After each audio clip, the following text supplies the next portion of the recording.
आगे लाइफ अपन बनई बहुगे, पैसा खूबे कमाई बहुगे, तोरा से दूर चला जाई बहुगे, कबो न लौट के बहुगे।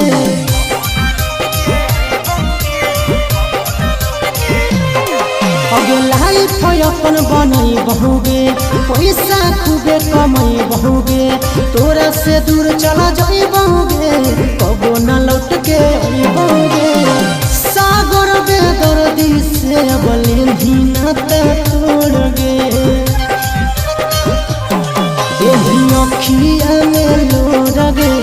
आदि नहीं तो तोड़ गे, जहियो छोड़ी कमाए लगे लोर गे, यही अखिया में लोर गे,